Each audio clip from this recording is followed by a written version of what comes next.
Yes, ibihe byiza ndetse n'umunsi mwiza kuri mwe mwese mwahisemo kubana natwe mukavuga ati reka amakuru n'ibiganiro mujye mubisanga kuri uyu muyoboro. Ni amakuru akomeye cyane ari kugarukaho hirya no hino ku butaka bw'uburasirazuba bw'igihugu cya Kongo. Ndakubwira ko igisirikare cy'u Rwanda RDF cyatangaje ko FDLR igizwe n'abarwanyi bagera ku bihumbi 10. Ibi byatangajwe n'umuvugizi w'ingabo z'u Rwanda RDF Brigadier General Ronald Rwivanga. Yatangaje ko abarwanyi b'umutwe w'iterabwoba wa FDLR kugeza ubu babarirwa mu bihumbi bigera ku 10. Ibi byose ndaje mbyinjiremo nkubwire ndetse na byinshi RDF yatangaje kuri FDLR ikorera mu mashyamba yo mu burasirazuba bwa Kongo igambiriye guhungabanya umutekano w'u Rwanda. Ndakubwira andi makuru ari guturuka muri Kivu y'Amajyepfo mu mujyi wa Bukavu. Ndakubwira iby'ibitero bikaze muri uyu mujyi wa Bukavu byongeye kumvikana. Magingo anga amakuru ava muri uyu mujyi wa Bukavu aravuga ko kugeza ubu ngubu ibitero byongeye kuhagabwa, ndetse hari andi makuru avuga ko abatari bake bahasize ubuzima. Rero umuyobozi mukuru wa komine ya Kadutu iherereye muri uyu mujyi wa Bukavu ufatwa nk'umurwa mukuru w'intara ya Kivu y'Amajyepfo witwa Byamungu Kazimiri yarusimbutse ubwo yarimo aganira n'abaturage muri iki gice ubwo haraswaga igisasu cya grenade. Amagingo yangaya rero ndaza kubwira iby'iki gisasu ndetse n'icyo cyahitanye. Magingo yangaya rero ndaza no kukubwira kuko ku kibuga cy'imirwano byifashe. Ku kibuga cy'imirwano muri Kivu y'Amajyepfo niho ndibuze kuba mpera mw'abantu mwe ahitwa mu Bibogobogo ndetse n'ahitwa Rugezi ndetse no muri teritwari ya Uvira rwagati. Uti biteye gute rero? Muraza kunyemerera mbabwire ko muri ino teritwari ya Uvira hari ubugome bukomeye cyane, ubugizi bwa nabi bwo ku rwego rwo hejuru buri gukorwa n'ingabo z'u Burundi FDNB. Magingo yanga rero uko ibintu byifashe ndaza kubikubwira. Ndakubwira rero ko magingo yanga no mu Bibogobogo abarwanyi b'abazalendo bazwi cyane mu bikorwa byo kwiba amatungo y'abanyamulenge baha mu Bibogobogo bongeye kwiba amahene, ariko umwe muri abo bamaze kuba bamufata. Ese yafashwe nande? Ibi byose ndaje mbikubwire ndetse nkubwire n'urugamba rukomeye cyane ruri kubera Rugezi nyuma yuko hamaze iminsi humvikana ibitero bikaze by'ingabo z'u Burundi bari kugaba hano Rugezi. Ni mu birometero bike cyane uvuye muri komine ya Minembwe ituwe n'abanyamurenge benshi cyane. Magingo aha Rugezi naho hari amakuru menshi cyane. Saho gusa kuko ndaza gusimbukira no muri Kivu y'Amajyaruguru muri teritwari ya Rucuru. Nanone imirwano yongeye gusiga M23 ifashe utundi duce, dore kandi n'imirwano yaguyemo benshi, abandi benshi barakomereka. Kugeza ubu ngubu uruhande rw'abazalendo nirwo rwagabye igitero gikomeye cyane ku mutwe wa M23 mu rukerera rw'iki gitondo tariki ya 11 Kamena 2025, ariko biza kurangira M23 ibisubije inyuma ndetse byanasize M23 ifashe tumwe mu duce dukomeye cyane muri no teritwari ya Rucuru muri Kivu y'Amajyaruguru. Ndaza kukubwira ko kandi uwitwa Jean Pierre Bemba uyu nguyu yahakanye kurwanya Laurent Desire Kabila yambura umuhungu we ubwene gihugu. Ese ibi byose biteye gute? Ese ibi Jean Pierre Bemba ari gutangaza biri gufatwa gute na M23 ndetse na Kabila? Kugeza ubu ngubu rero mu ntambara ya kabiri ya Kongo yatangiye mu 1998, MRC yakoranaga mu gice cy'amajyaruguru ya Repubulika Demokarasi ya Kongo kirimo n'intara ya Equateur, yifatanyaga rero n'ingabo za Uganda zikayiha imyitozo ya gisirikare n'ibikoresho. RCD Goma n'ingabo z'u Rwanda byo byakoreraga mu gice cy'amajyepfo. Ndaza kubwira rero byinshi bitandukanye. Jean Pierre Bemba washinze umutwe w'inyeshyamba yahakanye kurwanya ubutegetsi bwa Laurent Desire Kabila wayoboye Repubulika Demokarasi ya Kongo kuva muri 1997 kugeza muri 2001. Ahamya ko umuhungu we Joseph Kabila Kabange ngatari umwene gihugu. Yamwambuye ubudahangarwa ku mugaragaro nyuma yuko Kabila akomeje kurangwa mu matware ari kugenzurwa n'umutwe urwanya ubutegetsi bwa Repubulika Iharanira Demokarasi ya Kongo. Ndaza kandi no kukubwira amakuru aremereye cyane.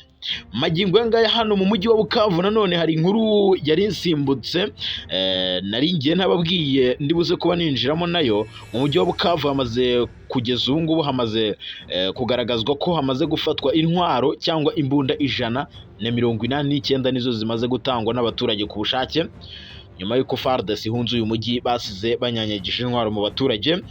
magingo yanga rero izi ntwaro nizo zimaze gushyikirizwa uyu mutwe. Ndaza no kukubwira byinshi bitandukanye n'ubundi biri gukomeza kugaruka muri teritwari ya Walikale nanone ku kibuga cy'imirwano.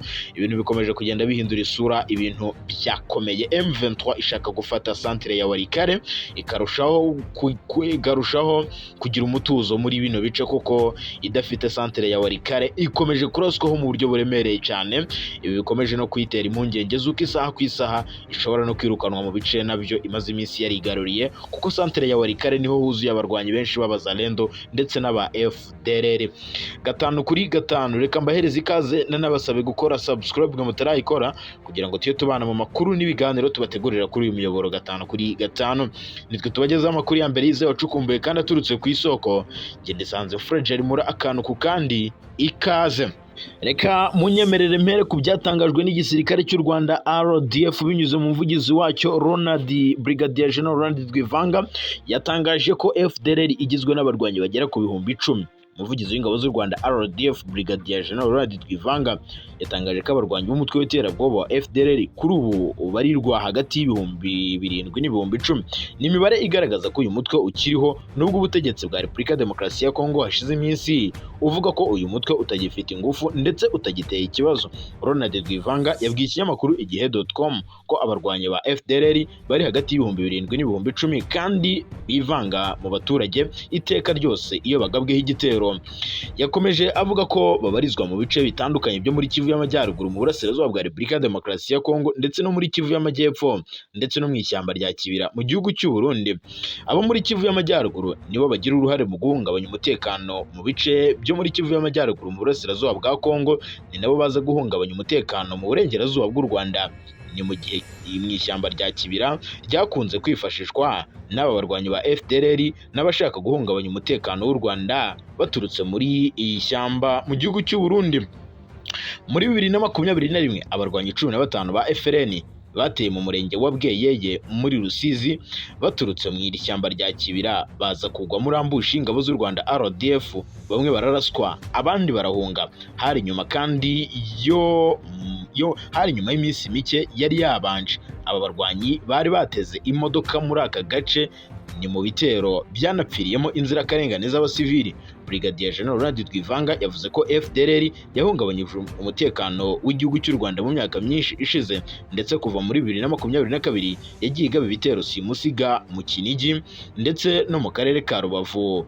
Muri Werurwe na Gicurasi 2022 mu mirenge ya Kinigi, Nyange, muri Musanze n'uwa Gahunga, muri Burera, ingabo za Repubulika Demokarasi ya Kongo hamwe n'aba barwanyi ba FDLR bateye ku butaka bw'u Rwanda bakomeretsa abaturage ndetse banangiza imitungo y'abaturage. Muri iyo minsi hari ibindi bikorwa bagizemo uruhare, birimo gushimuta abasirikare b'u Rwanda 2 bari ku burinzi. Ibi byakozwe kandi n'ingabo z'u Rwanda RDF bafatanyije n'uyu mutwe w'iterabwoba wa FDLR. Muri Gicurasi uyu mwaka wa 2025 u Rwanda rwakiriye abaturage bagera ku bihumbi 2 b'Abanyarwanda bari barafashwe bugwate n'uyu mutwe w'iterabwoba wa FDLR. Inshuro zose u Rwanda rwagaragaje ko rubangamiwe n'umutwe wa Repubulika Demokarasi ya Kongo nyine ndetse n'uwa FDLR. Ati ibi byose bibangamiye umutekano w'u Rwanda. Ibintu byanakuruye umwuka mubi wagejeje n'aho uyu Repubulika Demokarasi ya Kongo ndetse na FDLR mu burengerazuba bw'u Rwanda batangira guhunga. Abaturage nyine bo mu burengerazuba bw'u Rwanda batangira guhunga bitewe n'ibitero bya FDLR mu Rwanda, ndetse Repubulika Demokarasi ya Kongo yifashishije aba barwanyi ba FDLR mu gutera u Rwanda bagambiriye gukuraho ubutegetsi bw'u Rwanda. Brigadier General Ronald Rwivanga yavuze ko intambara yo mu burasirazuba bwa Kongo idashobora gukemura ibibazo by'umutekano muke, ahubwo Repubulika Demokarasi ya Kongo kuko ikwiriye gukurikiza inzira za politike n'iza diplomasi igahagarika imikoranire n'uyu mutwe wa FDLR ugizwe n'inkoramaraso zasize zihekuye u Rwanda mu 1994. Iyi ngingo ya FDLR ni imwe mu zo u Rwanda rwagaragarije abahuza mu bibazo by'umutekano mu biganiro byabereye i Doha ndetse ni Washington DC rugaragaza ko Repubulika Demokarasi ya Kongo ikwiriye guhagarika gukorana n'uyu mutwe w'iterabwoba wa FDLR kuko uhungabanya umutekano w'u Rwanda. Umuvugizi w'ingabo z'u Rwanda RDF Brigadier General Ronald Rwivanga yatangaje ko abarwanyi ba FDLR kuri ubu ngubu babangamiye umutekano w'u Rwanda, atangaza n'imibare ko bari hagati y'ibihumbi 7 ndetse n'ibihumbi 10. Reka munyemerere n'ubundi nkomereze muri Repubulika Demokarasi ya Kongo. Jean Pierre Bemba yahakanye kurwanya Laurent Desire Kabila yambura umuhungu we ubwenegihugu. Jean Pierre Bemba Kombo washinze umutwe w'inyeshyamba wa MRS yahakanye kurwanya ubutegetsi bwa Laurent Desire Kabila wayoboye Repubulika Iharanira Demokarasi ya Kongo kuva mu 1997 kugeza muri 2001. Anahamya ko umuhungu we Joseph Kabila Kabange atari umwenegihugu. Mu ntambara ya kabiri ya Kongo yatangiye muri 1998, MRS yakoranaga mu gice cy'amajyaruguru ya Repubulika Demokarasi ya Kongo kirimo intara ya Equateur, yifatanyaga n'ingabo za Uganda UPDF zikayiha imyitozo ya gisirikare n'ibikoresho, ndetse RCD Goma n'ingabo z'u Rwanda byo byakoreraga mu gice cy'amajyepfo. Ni intambara ikomeye ubutegetsi bwa Repubulika Demokarasi ya Kongo bwitabajemo ingabo z'ibihugu by'inshuti birimo Zimbabwe, Angola, Chad, Namibia, ndetse yanahagaritswe n'amasezerano. Iyi ntambara nyine yahagaritswe n'amasezerano yashyizweho ubutegetsi bw'inzibacyuho, aho Joseph Kabila Kabange yahise aba perezida, Jean Pierre Bemba Azalias Ruberwa wa RCD Goma n'abandi babiri baba ba vice perezida. Jean Pierre Bemba akimara kugirwa vice perezida wa Repubulika Demokarasi ya Kongo muri 2003, yohereje abarwanyi be muri Repubulika ya Central Africa banyuze muri Equateur, aho bakoreye ibyaha byibasiye inyokomuntu. Ibi byanatumye akurikiranwa n'urukiko mpuzamahanga mpanabyaha ICC rw'irahi mu Buholandi. Mu kiganiro n'umunyamakuru Christian Lusakwelo wa Top Congo FM, Jean Pierre Bemba usanzwe ari minisitiri w'ubwikorezi muri Repubulika Demokarasi ya Kongo yashinje Joseph Kabila Kabange wayoboye Repubulika Demokarasi ya Kongo kuva muri 2001 kugeza muri 2019 kugira umugambi wo guhungabanya umutekano w'iki gihugu ndetse na perezida wacyo Félix Antoine Tshisekedi Chilombo. Jean Pierre Bemba yavuze ko izina nyakuri rya Joseph Kabila ngari Hypoteliti Kanambe, kandi ngo yari ashinzwe umutekano bwite wa Retired General James Kabarebe wabaye umugaba mukuru w'ingabo z'u Rwanda RDF. Yavuze ko kandi uyu Kanambe ngatigeze abyarwa na Laurent Desire Kabila. Jean Pierre Bemba yagize ati, hari ubuhamya bwinshi rwose, hari n'abana nyakuri ba Laurent Desire Kabila batemera, harimo uyu ngo Hypoteliti Kanambe, kandi ngo uyu Kanambe afite se na nyina yitwa ngo Marceline, se yitwa ngizina rye ngo ndarifite hano gusa yahise aribura ntigeze ayitangaza. Amategeko agaragaza ko Jeanette Desire Kabila Kayungu ari impanga ya Joseph Kabila, gusa ibyo Jean Pierre Bemba nabyo yabihakanye, asobanura ko Jeanette ari mushiki wa se nyakuri wa Hypoteliti Kanambe. Uyu Hypoteliti Kanambe mutumva mvuga gutya niwo yise ngo ni Joseph Kabila Kabange. Yavuze ko kandi uyu Jeanette mushiki wa Kabila ngo kandi ngo yavukiye Rubavu tariki ya 9 Gicurasi 1968. Ati Aime Kabila umukobwa wa Laurent Desire Kabila ngari hehe? Ati yarishwe. Hari n'abana ngo ba Laurent Desire Kabila ngo bakiriho. Ati ni ngombwa ngo kubabaza ngo uwariwe wahimbye uwariwe ngo ninde wahimbye umwirondoro wa Hypoteliti Kanambe, avuga nyine Joseph Kabila wabaye perezida wa Repubulika Demokarasi ya Kongo. Ati ntabwo ari profe, ati ibi ngibi byose ngo biri ku mugaragaro. Rero umunyamakuru yahise amubaza uyu Jean Pierre Bemba, umunyamakuru yahise amubaza ubwo yashinjaga MRC muri 1998 ngo yari igamije gukuraho ubutegetsi bwa Laurent Desire Kabila, amugaragariza ko kandi umugambi we wari umeze nk'uwo ashinja Joseph Kabila Kabange umuhungu we muri iki gihe, nubwo Bemba yabihakanye ko Laurent Desire Kabila umwana we ngatari Joseph Kabila. Jean Pierre Bemba yasubije ko we n'abarwanyi be ba MRC batari bagamije kurwanya ubutegetsi bwa Laurent Desire Kabila, ahubwo icyo bari bagamije ngari ukwirukana ingabo z'u Rwanda kuko arizo zakuye mu Mbutu Sese kuko Kondo Wazabanga ku butegetsi.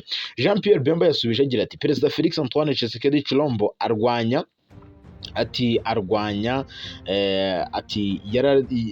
yarwanyije ngo yararwanye binyuze muri demokarasi, ati yaranatowe, ati njyewe narigumuye ngamije kwirukana abirukanye perezida mu mbuto, ati kandi ati rwose namwe murabizi byari ubukoroni ngo bw'u Rwanda bashaka gukoroniza ngo Repubulika ya Demokarasi ya Kongo, binyuze rero ngo mu mugaba mukuru w'ingabo z'u Rwanda Retired General James Kabarebe ngo yashakaga gukoroniza Repubulika ya Demokarasi ya Kongo agakuraho ubutegetsi. Jean Pierre Bemba yakomeje agira ati njyewe sinarwanyije ubutegetsi bwariho, ati bwatowe binyuze mu nzira za demokarasi, ati narwanyije kuba gucengera nyine no gufata igihugu ngo byari bigiye gukorwa n'u Rwanda, byakozwe n'ingabo z'u Rwanda, n'iryo tandukaniro. Retired General James Kabarebe niwe munyamabanga wabaye umugaba mukuru w'ingabo za Repubulika ya Demokarasi ya Kongo, gusa yakuwe muri izi nshingano mbere y'uko intambara ya kabiri ya Kongo itangira, asimbuzwa Generali Celestin Kifwa. Gukurwa rero muri izi nshingano kwajyanye n'ibikorwa byo gutotezwa no kwirukana abanyarwanda bose. Ibisobanuro Jean Pierre Bemba yatanze biragaragaza gucurika amateka ndetse biranagaragaza ikinyoma kiri mu mpamvu yatanze zatumye MRC umutwe yari yarashinze ivuga ko izatangiza urugamba. Umunyamakuru rero yahise amwibutsa uyu Jean Pierre Bemba ko muri iyi ntambara MRC ngo yakoranaga n'ingabo za Uganda UPDF kandi ngo atahanganye n'iz'u Rwanda ngo zari mu gice cy'amajyepfo. Amubaza ati wabaye inyeshyamba, ese wicuza kuba wifatanyije n'ingabo z'amahanga? Bemba yasubije agira ati nakoranye n'ingabo za Uganda kubera ko zatozaga abarwanyi banjye ba MRC bageraga ku 2,000. Asobanura ko ataragamije kugirira nabi cyangwa kugirana amasezerano yo kuzigurisha igihugu, kandi ngo ntabwo abyicuza. Ati simbyicuza, ati kubera iki? Ati kubera ko bitewe n'urugamba twatangije, ati twashyizeho demokarasi binyuze muri gahunda ya Lusaka ndetse na Sun City. Ati mwibuke ko ku butegetsi bwa AFDL bwa Laurent Desire Kabila bwari bwaraciye imitwe ya politike yose, ubwisanzure ati ntibwabagaho, ati twashyizeho itegeko nshinga ritabagaho, ati ibi byose byagiye biba, ati kandi ati byanadufashije guhuza ingabo n'inzego z'umutekano n'ubutegetsi bituma habaho amatora yo muri 2006 yatsinze. Bamwe rero mu banyekongo batangiye kwamagana amagambo ya Jean Pierre Bemba bagaragaza ko nta kindi agamije keretse kubiba amacakubiri mu banyekongo ashobora kubyara intambara ya gisivili.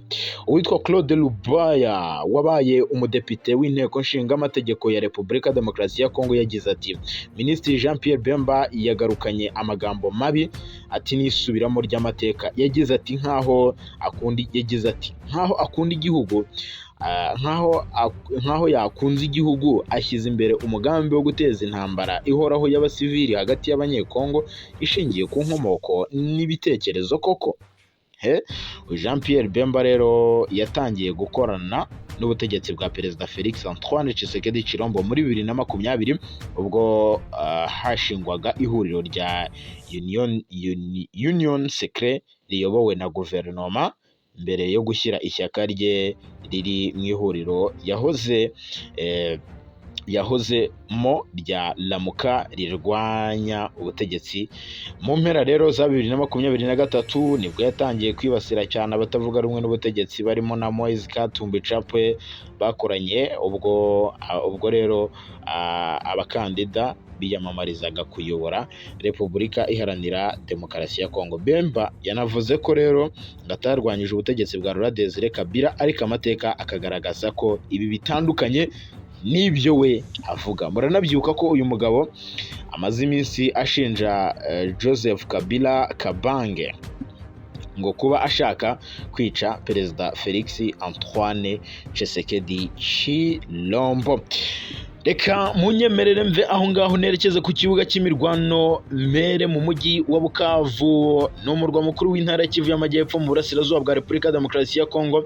Umuyobozi w'uyu mujyi wa Bukavu yarusimbutse mw'abantu mwe, n'umuyobozi mukuru wa komine ya Kadutu iherereye mu mujyi wa Bukavu ufatwa mu murwa mukuru w'intara ya Kivu y'Amajyepfo, yitwa Byamungu Kazimiri. Yarusimbutse ubwo yarimo aganira n'abaturage muri icyo gice ubwo haraswaga igisasu cya grenade, ni igisasu cyarashwe mu baturage.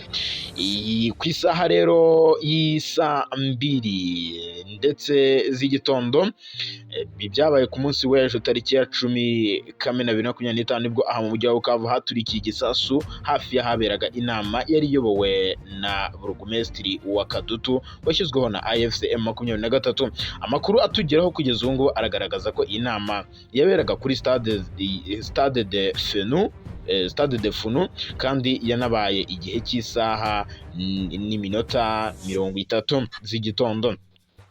Nyuma y'iturika ry'igisasu, abayobozi batandukanye bagiye batanga amakuru bavuga ko kugeza ubu ngubu uyu muyobozi w'ino Bukavu ngo akiri muzima.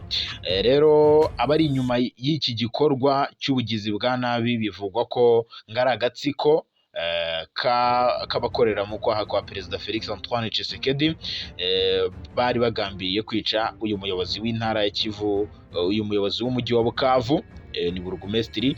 Gusa uwitwa Jacques Purusi, uyu Jean-Jacques Purusi wahoze ayoboye iyi ntara ya Kivu y'Amajyepfo ku ruhande rwa leta, kuri ubu akaba ari kuyoborera iyi ntara mu mujyi wa Uvira, ari naho yimuriye ibirindiro bye.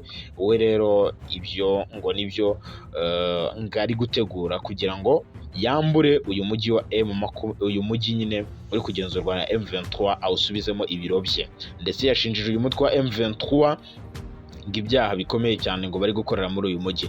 Abarwanyi bo mu mutwe wa M23 ngo nibo biturikirijeho iki gisasu. Uyu ni Jean-Jacques Purusi, ni guverineri w'intara Kivu y'Amajyepfo ku ruhande rwa leta, ashinja ubugizi bwa nabi bwakorewe mu mujyi wa Goma. Uyu mujyi wa mujyi wa Bukavu, uyu mujyi wa Bukavu wabereyemo iryo turika ry'igisasu wakunze kugaragaramo imitwe ya Wazalendo ishyigikiwe na Perezida Felix Antoine Tshisekedi, ndetse si ubwa mbere iki gitero nk'iki cya grenade kibaye, kuko no mu kwezi kwa gatatu uyu mwaka nabwo byararashwe mu nama y'ihuriro ry'abayobozi ba AFC M23. Kugeza ubu Abazalendo barashinjwa kuba aribo bafite uruhare muri iki gitero n'ubundi nk'uko byakunze kugenda bivuga. Bivuze ko rero nta muntu iki gitero wigeze ukigwamo cyangwa ngo agikomerekeremo, kuko byarangiye n'ubundi abaturage birutse birangira ntacyo byangije. Ni amakuru mabi n'ubundi ari guturuka muri bino bitero. Reka nako kandi hano mu mujyi wa Bukavu magingo aya ngaya hamaze gufatirwa imbunda 189 kugeza ubu ngubu nizo abaturage bamaze gutanga ku bushake bwabo. Ni mu bikorwa rero by'indashyikirwa byo kwimakaza umutekano n'amahoro. Abaturage bo muri aka gace ka Nderendere muri komine ya Ibanda mu mujyi wa Bukavu nibo bamaze gushyikiriza inzego z'umutekano za M23 imbunda 189 ku bushake kuva uyu mujyi wa Goma wafatwa kuva muri Gashyantare 2025. Izi ntwaro zari zaranyanyagijwe hirya no hino mu baturage, ndetse bari bazitunze mu buryo budakurikije amategeko, zikaba zarashyikirijwe inzego z'umutekano z'intare za Sarambwe binyuze mu bufatanye n'abaturage, abayobozi ndetse n'izindi nzego z'umutekano. Ubuyobozi bw'aka gace bukavuga ko ifatwa ry'izi ntwaro ryaturutse ku bakangurambaga batangije ubukangurambaga nyine tariki ya 15 Gashyantare 2025 butangizwa na Albert Migabo Nyagaza, ni umuyobozi wa quartier ya Nderendere, ku bufatanye n'abayobozi ba hano nyine mu mujyi wa Bukavu. Ibi bikaba rero byarakozwe mu rwego rwo kugabanya ibyaha by'ubugizi bwa nabi byari bimaze gufata indi ntera muri aka gace ka Nderendere. No muri aka gace rero hakunze kugenda hagarangwamo ubujura bwa hato na hato bwitwaje intwaro. Uyu Albert Nyagaza yagize ati twifashishije inama n'ubukangurambaga ati twakoze mu baturage, ati dusanga intwaro nyinshi mu baturage, ati turi kugenda tuzikusanya, ati n'izindi zose turi kugenda tuzifata mu buryo bumwe cyangwa ubundi. Reka munyemerere mpere n'ubundi nako nkomereze ku kibuga cy'imirwano. Magingo aya ngaya Repubulika Demokarasi ya Kongo kwibisha intwaro bikomeje gufata indi ntera mu murwa mukuru i Kinshasa. Hariya ibintu byakomeye, naho ni amakuru turi buze kuba tunyarukiramo mu masaha yacu ari imbere, mu makuru yacu ataha. Ariko reka mbanze mbabwire ibyo muri teritwari ya Rucuro ku kibuga cy'imirwano hakomeje kumvikana ibitero bikaze ndetse bikomeye, bikomeje no kugwamo benshi. Ihuriro ry'ingabo za leta ya Kongo FARDC ryabyutse rigaba ibitero simusiga ku mutwe wa Alliance Fleuve Congo M23 na twirwaneho mu bice bitandukanye byo muri teritwari ya Rucuro muri Kivu y'Amajyaruguru. Ni imirwano yatangiye mu gitondo. Amakuru avuga ko guhera ku munsi w'ejo ku itariki ya 10 Kamena 2025 yari imirwano iri kubera muri centre ya Nyamirima yo muri teritwari ya Rucuro muri Kivu y'Amajyaruguru. Ni mu birometero nka 40 cyane uvuye ahitwa Kiwanja, ni muri groupement ya Binza muri no teritwari.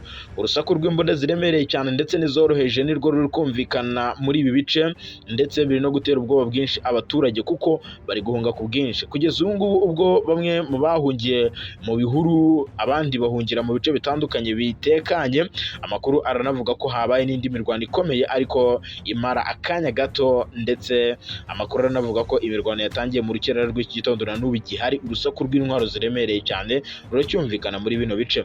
Amakuru rero aragaragaza ko kugeza ubu ngubu urupfu rw'abantu benshi rukomeje kwiganza muri ino teritwari kubera imirwano ikomeye cyane iri kubera muri ino centre ya Nyamirima.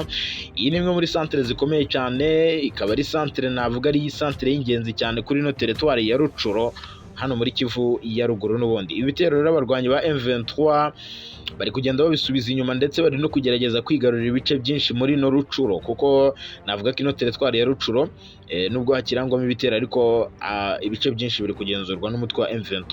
Iyi mirwano kandi yanabereye muri groupement ya Binza, ndetse iyi mirwano ishikurikira n'ubundi indi mirwano ikomeye cyane iri kubera muri teritwari zitandukanye, harimo teritwari ya Rucuro, teritwari nyine ari naho imirwano iri, teritwari ya Warikare hari imirwano, ndetse n'izindi teritwari n'amasisi hongeye kumvikana ibitero bikaze. Muri Kivu y'Amajyepfo ho habaye isibaniro mu bice bitandukanye, cyane cyane ibyegereye umujyi wa Bukavu. Magingo aya ngaya umujyi uri kugererwa amajanja n'intare za Sarambwe. Yes, twihute cyane muri Kongo, ntabwo duhagarara. Yitwa Minisitiri Mutamba, Constantin Mutamba. Uyu nguyu yari mu mazi abiragwa nasanze imvura, amaze igihe rwose. Uyu yari mu muryango winjira imbere y'ubutabera, aho ngazabanza kwegura sasa, niko biri kuvugwa. Bazabanza bamweguze cyane. Umushinjacyaha mukuru mu rukiko rusesa imanza muri iki gihugu niwe wisabiye inteko nshinga amategeko y'iki gihugu uburenganzira bwo gutangira kumuburanisha. Mutamba ashinjwa kunyereza amafaranga yaragenewe kuba yakoreshwa mu kubaka gereza ya Kisangani, ndetse mu by'ukuri n'ayi mpozamarira yaragenewe abagizweho ingaruka n'intambara y'iminsi 6 cyane. Urwandiko rw'umushinjacyaha witwa Philomene Muvonde rwasomewe imbere y'abagize inteko ishinga amategeko ku wa mbere, bavuga ko Constantin Mutamba yakoresheje nabi umutungo wa rubanda. Umushinjacyaha kandi yasobanuye ko ibisobanuro Minisitiri Mutamba yatanze ubwo yahatwaga ibibazo n'ubushinjacyaha bitigeze ngo binyomoza ibyo ashinjwa, ko ahubwo byatumye haboneka andi makuru abishimangira.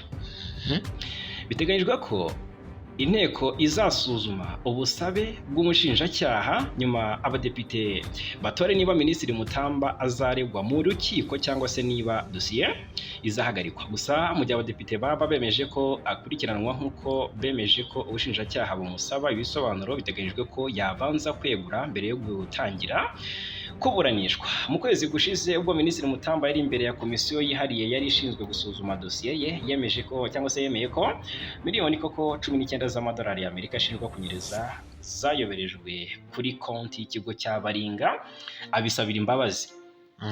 Mutamba kandi yagaragaje ko afitanye amakimbirane n'ubushinjacyaha, cyane cyane umushinjacyaha Philomene Muvonde na Minisitiri w'Intebe Judith Suminwa Turuka, asobanura ko kuva ngo uyu Turuka yajya muri guverinoma ngo n'ubu baracyamugendaho. Yego, baracyagera kuri Mutamba ngo ntabwo bacana uwaka. Noneho Muvonde we yasabye uburenganzira bwo gutangira kuburanisha Constante Mutamba mu gihe ku wa mbere yagombaga kumwitaba ku nshuro ya gatatu ngo akomeze kumuhata ibibazo, ariko bikarangira Mutamba atagiyeyo. Ubwo rero ni kimwe mu byatumye rwose ubwo tutari kuvuga ibishinjwa Mutamba niba byamuhamye yanze kujyayo. Ubwo turategereje ngo Terese koko azagumya gukwepa ubushinjacyaha, azagera aho yitabe. Ntabwo byashoboka ko yaguma gukwepa.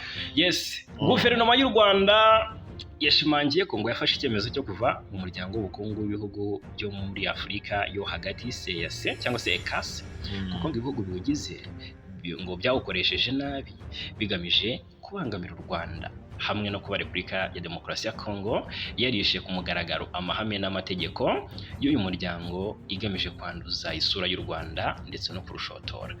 Yego, ni inama y'Abaminisitiri yateranye ku itariki 9 Kamena 2025 yaganiriye ku cyemezo cyo ku ya 7 Kamena 2025 cyo kuva ku Rwanda mu muryango w'ubukungu w'ibihugu bya Afurika yo hagati CEEAC, maze ishimangira ibi bikurikira. Ati ntabwo byumvikana kandi ntibikwiriye ko ibihugu bigize uyu muryango birimo na Repubulika ya Demokarasi ya Kongo byiha uburenganzira bwo gukoresha nabi uyu muryango mu nyungu zawo bwite bigamije kurwanya ibihugu biri kumwe muri uyu muryango. Nk'igihugu rero cyari giherutse kuyobora CEEAC kuva muri Gashyantare 2023 kugeza muri Gashyantare 2024, Repubulika ya Demokarasi ya Kongo yishe ku mugaragaro amahame n'amategeko y'uyu muryango igamije kwanduza isura y'u Rwanda ndetse no kurushotora. Ibi bikaba byaramenyeshejwe ku mugaragaro ibihugu byose bigize uyu muryango wa CEEAC, ariko nta cyakozwe ngo bihagarare. Iyi mikorere rero mibi yangiza isura y'u Rwanda yakomeje no mu gihe cy'ubuyobozi bwisumbuye rero ubu bwa Repubulika ya Demokarasi ya Kongo nabwo bwakomeje gusiga icyasha u Rwanda. Intambara yo mu burasirazuba bwa Repubulika ya Demokarasi ya Kongo yari yaratangiye n'ubundi mbere y'uko Repubulika ya Demokarasi ya Kongo ifata ubuyobozi bwa CEEAC muri 2023, bityo rero iyo ntambara ntiyari ikwiye gushingirwaho mu byemezo biherutse gufatwa. Ni ngombwa kwibutsa ko ari igihugu cya Repubulika ya Demokarasi ya Kongo ubwacyo cyatangije iyo ntambara ubwo cyagabaga ibitero ku baturage bacyo mu mpera z'umwaka wa 2021. Byongeye kandi Kongo ntacyo yafashije intara zayo z'iburasirazuba maze zigarirwa n'imitwe y'inyeshyamba yitwaje intwaro irenga 200 igizwe n'iy'imbere mu gihugu ndetse n'iyaturutse mu mahanga, bikaba bigira ingaruka ku mutekano w'ibihugu by'abaturanyi. Kongo mu by'ukuri yagiye ikomeza gushyigikira no gutera inkunga umutwe wa FDL ugizwe n'abasize bakoze jenoside mu Rwanda mu bikorwa byinshi rero bigamije guhungabanya u Rwanda. Ibyo byose rero bikorwa harimo no kwirengagiza mu by'ukuri kubahiriza imyanzuro 20 y'akanama k'umuryango w'abibumbye gashinzwe umutekano ku isi. Umwanzuro uherutse w'ako kanama ufite nimero 2773 ushinja leta ya Repubulika ya Demokarasi ya Kongo gutera inkunga no gushyigikira FDLR, ugasaba ko iyo nkunga ihagarara kandi uwo mutwe ushyigikiwe na Kinshasa ukarandurwa burundu. Gukorana n'umutwe wahawe ibihano n'umuryango w'abibumbye bihabanye n'amategeko, inshingano n'ubufatanye mpuzamahanga. kugaba kenshi ibitero bikomeye byambukiranya umupaka no kurasa ku Rwanda bikozwe na FARDC ifatanyije na FDLR, kimwe mu by'ukuri ni ukwigamba kwa Perezida Tshisekedi wiyemerera ku mugaragaro ko ategura guhirika leta y'u Rwanda. Ibyo byose rero binyuranyije n'ingingo ya 3 y'amasezerano ya ECAS yerekeye imibanire myiza y'ibihugu by'abaturanyi. Uburenganzira bw'ibihugu byose bigize ECAS bugomba kubahirizwa uko bwakabaye mu buryo bungana nta vangura. Yego, Repubulika Iharanira Demokarasi ya Kongo rero ikwiriye kwita ku bibazo bikomeye by'imbere mu gihugu bimaze igihe, aho kwirirwa ishinja ibindi bihugu mu nama mpuzamahanga ishaka kwiyuhuza inshingano zayo. U Rwanda ruzakomeza guharanira amahoro binyuze mu biganiro no kugira uruhare rwuzuye mu nzira y'amahoro iyobowe n'Abanyafurika ndetse n'izindi gahunda zo guharanira amahoro ziriho n'izishyigikiwe na Leta Zunze Ubumwe za Amerika ndetse n'igihugu cya Katari. Inama y'Abaminisitiri kandi yanongeye gushimangira icyemezo cy'u Rwanda cyo kuva burundu mu muryango w'ubukungu w'ibihugu byo muri Afurika yo hagati CEEAC. Ni inama y'Abaminisitiri yanemeje umushinga w'itegeko rigena ingengo y'imari ya leta y'uyu mwaka 2025-2026. Inama y'Abaminisitiri kandi yanemeje amavugururwa agamije kunoza imyigire mu mashuri yose ya leta ndetse n'afashwa na leta ku bw'amasezerano, kugira ngo rero ngo abanyeshuri bahabwe ubumenyi n'ubushobozi bibahe nyine gukomeza amasomo no guhatana ku isoko ry'umurimo. Ku bijyanye no kwikura muri uyu muryango wa ECAS rero, hari uwahoze ari minisitiri wungirije wa Amerika washyigikiye icyemezo cy'u Rwanda. Yitwa Thibault Nagy. Uyu yahoze ari umunyamabanga wungirije wa Leta Zunze Ubumwe za Amerika. Yashyigikiye icyemezo cy'u Rwanda cyo kwivana muri uyu muryango w'ubukungu w'ibihugu byo muri Afurika yo hagati CEEAC. Avuga ko kuvamo ntacyo bizigera birohombya habe na gato. Mu mpera z'icyumweru gishize nibwo u Rwanda nyine rwatangaje ko rwafashe iki cyemezo cyo kuva muri uyu muryango nyuma y'uko Kongo yari imaze kurwitambika irushinja kugira urabizi ibintu Kongo igenda ibishinja u Rwanda. Yego. Kongo ishinja u Rwanda kugira igikoresho. Ubwo uyu Munage yashimangiye ko icyemezo cyo kuva muri uriya muryango nyuma yo kuwushinja kugirwa igikoresho na Repubulika ya Demokarasi ya Kongo rwose yabishyigikira, avuga ati u Rwanda ntabwo rwigeze ruhubuka. Ati rwose nanjye ari njye. Yego, Thibault Nagy we uyu wabaye umunyamabanga wungirije wa Leta Zunze Ubumwe za Amerika ushinzwe Afurika hagati ya 2018 na 2021, abishije kuri X yazo Twitter yagaragaje ko icyemezo u Rwanda rwafashe gikwiye. Uyu mudiplomate wanabaye ambasaderi wa Amerika mu bihugu bya Guinea, Conakry na Ethiopia yavuze ko ECAS iri mu miryango itagifite ikimaze muri Afurika, bityo kuba u Rwanda rwayivuyemo akaba rwose ariyo bizagiraho ingaruka. Ati u Rwanda kuba rwavuye mu muryango w'ubukungu w'ibihugu byo muri Afurika yo hagati ECAS cyangwa se CEEAC si igihombo gikomeye kuri icyo gihugu. Ati ECAS niwo muryango wa mbere mu miryango nyafurika itagifite ikimaze. Ati nta gikora usibye amanama adafite icyo avuze, adafite icyo afasha. Yego. Minisitiri w'Ububanyi n'Amahanga w'u Rwanda n'Ubutwererane Olivier Nduhungirehe nawe yemeza ko na mbere y'uko u Rwanda rufata icyemezo cyo kwikura muri uriya muryango n'ubu wari ugeze aharindimuka. Avuga ko kuba u Rwanda rwarikuye muri ECAS nta kinini rwahombye, kuko wari umuryango umaze igihe urangwa n'imikorere mibi. Ati ubundi u Rwanda nta kintu kigaragara rwungukiraga muri uyu muryango w'ubukungu w'ibihugu bya Afurika yo hagati, kuko uyu muryango uri mu miryango y'akarere ya AU idakora neza. Ati hari imishinga myinshi y'ibikorwa remezo yo kwishyira hamwe idakora. Ati rero ntabwo u Rwanda n'ubusanzwe rwose mbere y'uko n'iki kibazo kinaza ntabwo rwabonaga inyungu igaragara muri uyu muryango wa CEEAC cyangwa se ECAS. Yego, ubwo ni ibyo ngibyo bijyanye no kwikura muri uyu muryango.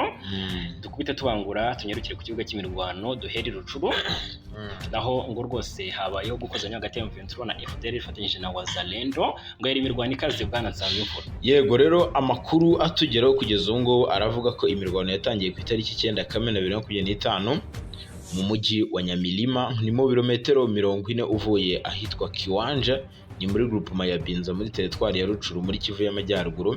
Inyuma y'imirwano ikaze rero yamaze amasaha arenga 3, ISM 23 hamwe n'aba ihanganye na FDLR ndetse n'abazalendo muri ibi bice. Ubwo rero guturika kw'intwaro ziremereye cyane n'izoroheje nizo zumvikanaga muri ibi bice, cyane cyane muri uyu mujyi w'ingenzi muri no teritwari ya Rucuru. Ibi byanateye ubwoba abaturage benshi barahunga. Amakuru atugeraho nuko kugeza ubu ngubu umukobwa ukiri muto yafashwe n'igisasu ari guhunga, niwe hasize ubuzima, ahita apfa. Hari n'andi makuru avuga ko kuva ku isaha y'isa 5 z'igitondo ku munsi w'ejo aribwo abazalendo bari kwinjira muri uyu mujyi wa Nyamilima, byakurikiranye rero no guturika kw'intwaro ziremereye cyane n'izoroheje kugeza ku isaha y'isa 5 zo mu gitondo. Amakuru rero aravuga ko ISM 23 yasubije inyuma aba bazalendo, yibasubiza inyuma ibageza mu mashyamba, urumva, ya hano hafi. Rero amakuru aravuga ko kugeza ubu ngubu aka gace kongeye kugaragaramo umutuzo ndetse no mu mijyi imwe n'imwe hano muri Rucuru kuva rero ku isaha y'isa 6. Icyakora amakuru aragaragaza ko umubare wapfuye ari mwinshi, gusa uwo umaze kumenyekana n'uyu mukobwa ukiri muto yapfuye akubiswe n'isasu. Amakuru ava muri bice kandi aravuga ko uyu mukobwa yahise ajyanwa kwa muganga, bigaragara ko ngo afite imyaka iri hagati ya 13 na 14, kandi avuga ko abazalendo biravuga ko abazalendo ngo bongeye no kugaba ikindi gitero bashaka kongera kwigarurira uyu mujyi wa Nyamilima uri kugenzurwa na ISM 23 muri Rucuru. Rero umukozi ushinzwe ubuzima muri aka karere ka Rucuru avuga ko ngibi ngari ugucengera, ibi ngo ni ugucengera gusa, ngo ni ugucengera kw'ihuriro ry'aba FDLR na Mai Mai, kandi kuraswa kw'intwaro ziremereye cyane izoroheje ati kwakomeje kugeza ku isaha y'isa 5 n'igice za mu gitondo. Kugeza ubu ngubu rero ibintu ngo biratuje kubera ko abagabye iki gitero basubijwe inyuma ngo bagera muri parike. Parike ntabwo igeze yitangaza gusa ni hano Rucuru. Rero amakuru aravuga ko inyeshyamba za M23 ngo umubare w'abapfuye bagiye bagaragaza ngo ni uyu mukobwa wenyine ufite imyaka 13 wafashwe n'isasu ryazimiye iwabo. Iyi mirwano kandi yanabereye muri groupement ya Binza, ije rero mu gihe imishyikirano hagati ya Kigali na Kinshasa bigizwemo uruhare na Doha ndetse na Leta Zunze Ubumwe za Amerika ikubise igihwereye rwose. Ariko se ni batiyita imishyikirano y'u Rwanda na Congo, kandi yari imishyikirano ya Congo ndetse na M23 bahanganye, byaje kurangira M23 kuyeyo intumwa zayo. Nkeka ko hano wenda icyo bavuga hari n'ibiganiro n'ubundi urabizi byabaye hariya biri kubera i Washington DC, biri guhuza u Rwanda na Congo. Hari rirarenga se Washington ho ntibigishoboka, ariko ibikubiye mu masezerano. Ariko ntabwo Washington hari intumwa za M23, birumvikana ko baba babyitiranyije. Ni nko gushaka gushimangira ko n'abapropagandista ni nko gushaka gushimangira ko u Rwanda ari rwo ruhanganye na Repubulika ya Demokarasi ya Congo. Hanyuma reka tunyarukire muri Masisi, naho haravugwa amakuru bavuga ko imihanda ihuza Masisi Centre na Nyabyondo imaze iminsi 3 yumvikanamo urusaku rw'imbunda muri Kivu y'Amajyaruguru. Kuva ku cyumweru tariki 8 hakomeje kubera imirwano muri ibi bice. Abarwanyi ba M23 bakomeje kurasana na APCLS cyangwa se Alliance des Patriotes pour une Congo Libre Souverain, ni umutwe uyobowe n'uwita Janvier Karayiri, ni General Janvier Karayiri. Ubwo rero amakuru ava muri ibi bice bwana Nsanzimfura, mu bice bitandukanye byo muri iyi teritwari ya Masisi, ugana za Warikare, avuga ko AFC M23 ngo niyo ikomeje gutangiza ibitero ku birindiro bya Wazalendo biri mu misozi ya Kikonda n'ubu baracyaharasa. Ahantu hafite ngo hari strategique ni hafi y'umudugudu wa Bukombo. Abarwanyi ngo bashoboye gusubiza inyuma icyo gitero kugeza mu mudugudu wa Bukombo uri hagati ya Nyabyondo na Masisi Centre, bituma imihanda ihuza ibyo bice yombi ihungabana. Ubwo rero twaha amakuru ndetse n'abaturage bari gushimangira ko bari kumva rwose ibisasu ngo ituze ntarihari muri ibi bice, kandi ngo bizeye ko M23 iza kuba ibisubiza mu buryo. Aha ni muri teritwari ya Masisi, ni muri Kivu y'Amajyaruguru. Tunyarukire muri Walikale. Yego, muri Walikale amakuru ahari no kugeza ubu ngubu abaturage bivuganye umuzalendo wari umaze kwica se. Ibi rero byabereye ahitwa Ilukumbi, ni muri groupement ya Wasa muri teritwari ya Walikale ho muri Kivu y'Amajyaruguru. Amakuru rero aravuga ko kugeza ubu ngubu abatangabuhamya bo bavuga ko ngo wabikoze yakoresheje imbunda ye nyuma yo kunywa inzoga nyinshi, aho yayitunze se maze akurura imbarutso arangiza ubuzima bwe nk'uko makuru abivuga. Rero kubera umujinya mwinshi, abaturage ba Lukumbi nabo bafashe uyu musore w'umuzalendo baramukubita kugeza apfuye nk'uko iyi nkuru ikomeza ibivuga. Umurambo we rero ngo wahise unashyingurwa deje. Sosiyete sivile yo muri aka gace yanamaganye rero kwihanira kw'abaturage, ariko igatinya ko kuba intwaro ziri mu ntoki z'abantu ngo batatojwe neza biteye impungenge, ngo biteye impungenge, ngo biri no guteza igihombo kinini ku baturage. Rero sosiyete sivile hano Walikale iranahamagarira gahunda yo kwambura intwaro no gusubiza mu buzima busanzwe abahoze mu gisirikare cya leta, no gufata ingamba zo kugarura intwaro zose zitunzwe mu buryo butemewe n'abasivili n'abandi bantu batatojwe. Yego, muri Kivu y'Amajyepfo mu bice by'ibitore cyane n'Abanyamulenge ng'imbunda yo mu bwoko bwa mashinigani, ariko zo mu bwoko bushya. Iyo twirwaniye iherutse kwambura ihuriro ry'imitwe yitwaje intwaro yibumbiye mu kiswe Wazalendo mu gitero iri huriro risanzwe rifatanya n'ingabo za Kongo kurwanya umutwe wa M23 n'abatwirwaneho. Ngo yerekanwe ifoto yayo aho yari ifitwe n'umukomando wo muri uyu mutwe watwirwaneho, ngira ngo uramubona ngaha rwose bihahiye.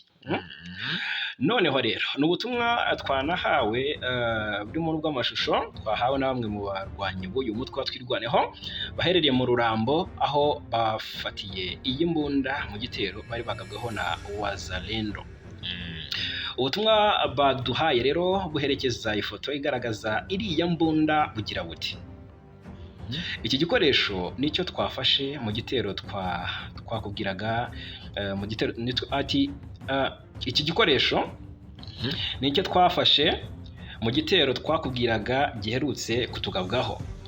Ubutumwa bwabo bukomeza bugira buti: iyi twayifashe bitugoye, igitangaje yarimo irasishwa n'umukomanda wari uyoboye icyo gitero, yanagikomerekeyemo ariko yaje kugwa mu bitaro. Iyo foto kandi yerekana iyo mbunda igaragaza umukomando muri twirwaneho ayikanagijeho ukuguru kwe kw'ibumoso. Urabibona ahangaha, imbunda nshyashya kabisa, mashinigani nziza kabisa.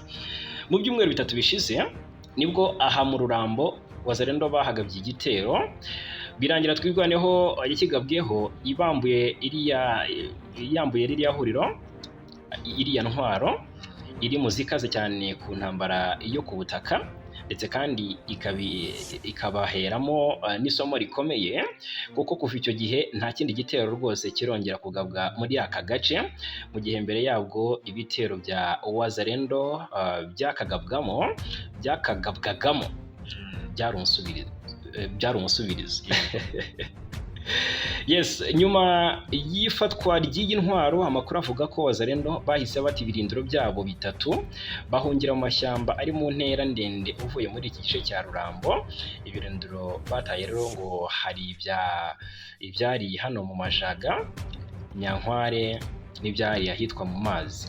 Hejuru y'ibyo umukomando wari uyoboye iki gitero cyafatiwemo iriya ntwaro iri mu zikomeye ya mashinigani, General Cyamata, yakirasiwemo aza gupfira mu bitero, yapfiriye mu bitaro. Ibi bitero yarasiwemo ntabwo byahise bimuhitana, ahubwo baramujyanye kwa muganga apfiramo mu bitaro biri hano ahitwa Remera, niho yajyanywe kuvurirwa. So rero si General Cyamata wapfuye wenyine muri icyo gitero, ahubwo mbere y'uko araswa hari hanabanje kuraswa abarwanyi be benshi barapfa barimo n'abamurindaga. Mu gusoza iyi nkuru rero reka twibutse ko iyi mbunda yafatiwe mu musozi wa Majaga cyangwa se ku musozi wa Majaga nk'uko twari twabivuze haruguru. Ni ibi ngibi rero M23 AFC twirwa nuko bagenda bagwiza ibikoresho barabirundanya bakabirundanya usanga babigwije cyane rwose. N'ubundi nabyo basubira inyuma bakarwanisha nyuma yo kunabifatira ku rugamba. Yego. Nyuma y'aho umutwe twirwanaho na M23 bagabweho ibitero bikaze by'ihuriro ry'ingabo za Congo, imitwe yombi barizwa mu ihuriro Alliance Fleuve Congo ikabisubiza inyuma hano mu Minembwe hano muri Kivu y'Amajyepfo.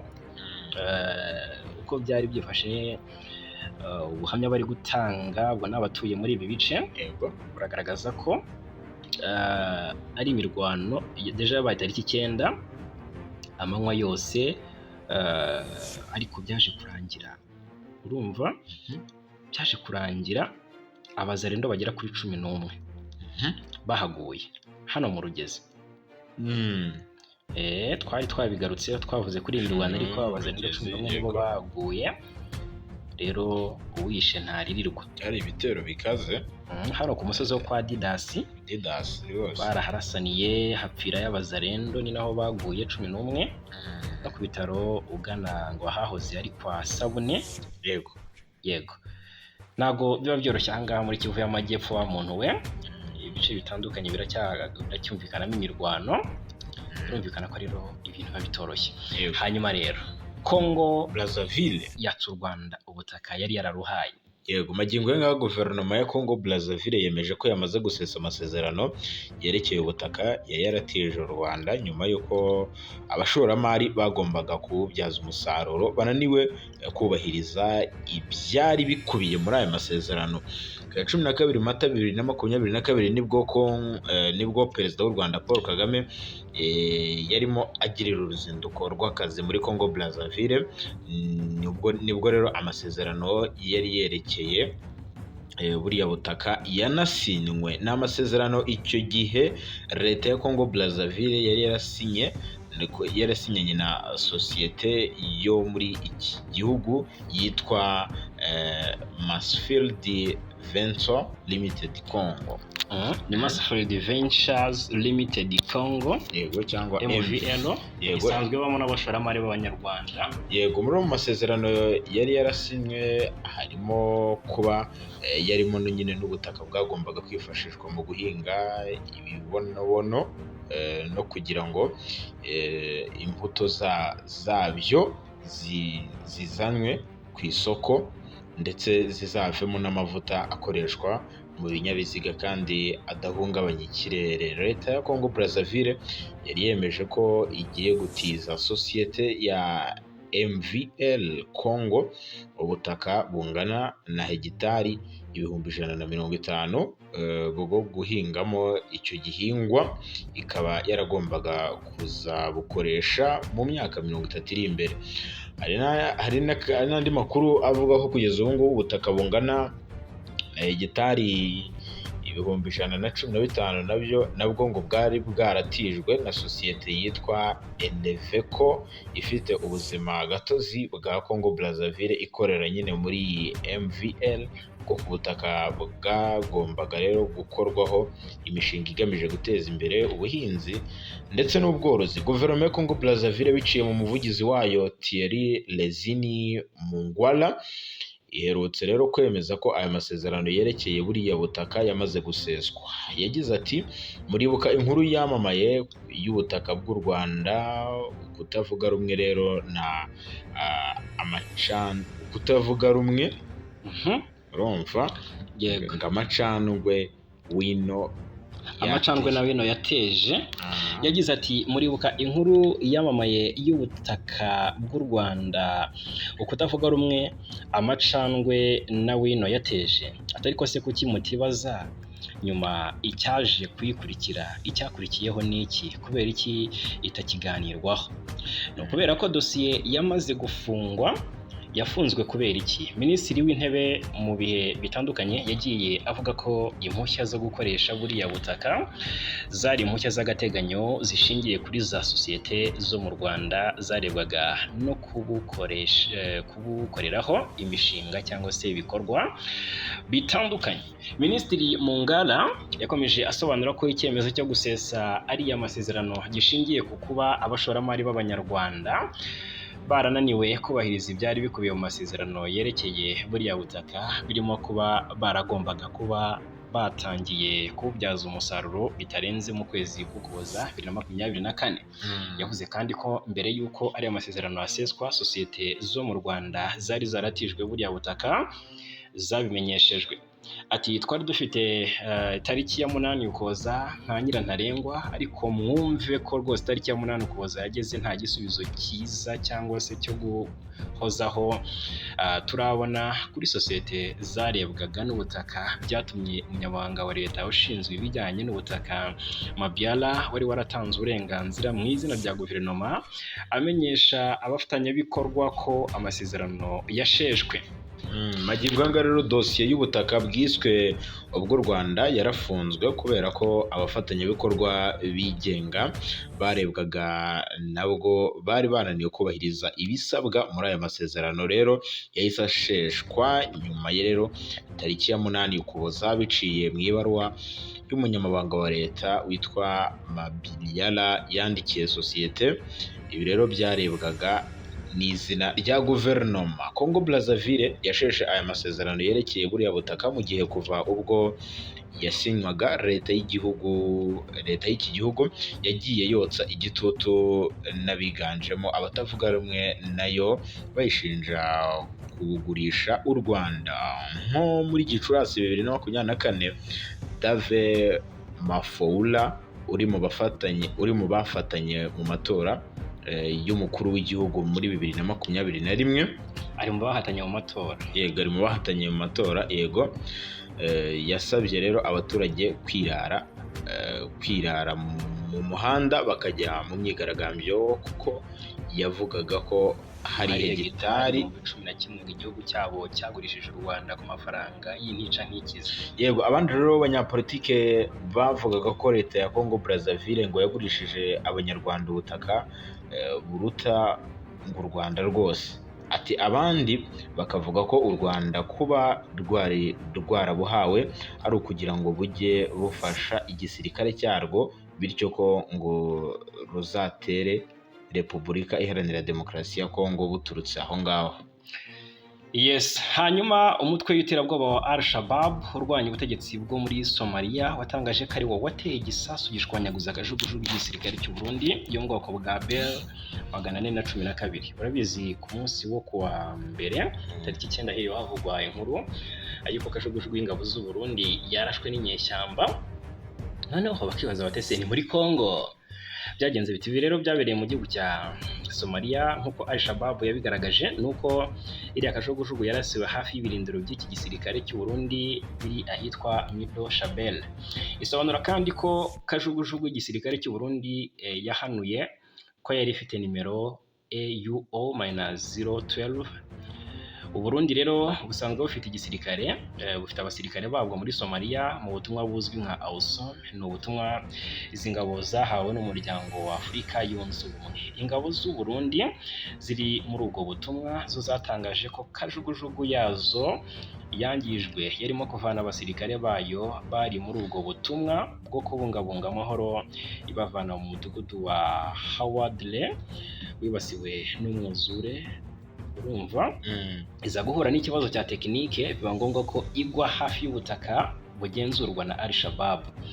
Umuvugizi w'izi ngabo z'u Burundi yagize ati kugwa byihutirwa byatewe n'ikibazo cya tekinike, aho guhanurwa n'umwanzi. Nubwo kajugujugu yatawe aho hantu kubera icyo kibazo, abakozi bose bari mu ndege, bari mu pilote n'ingabo bashoboye kuhava nta kibazo, ngo baje no kugira ngo nta kibazo baje kugira.